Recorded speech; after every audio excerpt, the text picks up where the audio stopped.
So a couple weeks ago I noticed that there was a puddle of water underneath my furnace, and I immediately suspected my water heater, but I come to find out that it was actually the drip tray that was underneath the condenser of my air conditioner.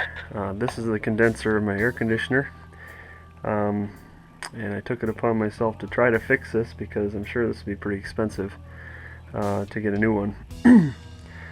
So this is my furnace torn apart. You can see here these are the heating tubes, so that's for the heating part of your furnace, and then this condenser is actually hooked up to the external part of your air conditioner outside via these lines, and this whole contraption sits inside of here, and there's actually a tray underneath it, and that catches the water that comes off the condenser and then gets drained through a hose of some sort down to a drain. So that's what failed. The tray failed.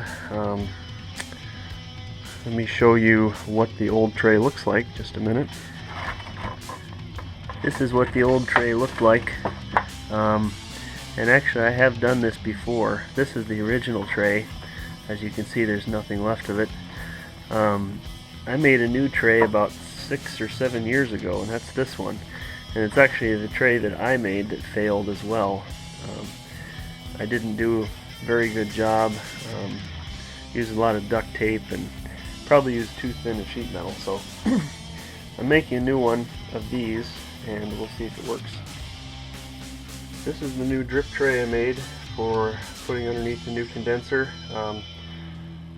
I am not a professional heating ventilation person by any means, and I'm sure this is kind of a ghetto way to fix it.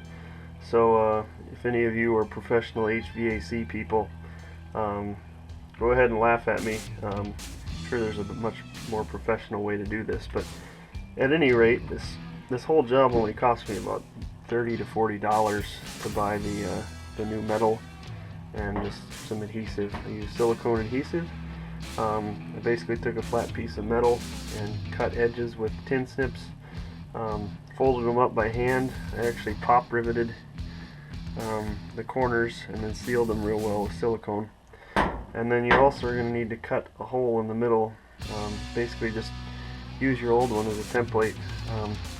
I made some cuts, bent them up, and pop riveted some new pieces of metal where the cuts are, and sealed everything really well. So I believe it's going to work pretty well. Here's the drain that drains the condensate. I also put another drain in right here. This one actually will probably drain better than the original one. It's on the bottom side, but if you do that, be careful how close you are to your heating coils because those run fairly warm. So I'm going to install this and see if it's going to work. A word of caution, be very careful when you're working with the condenser.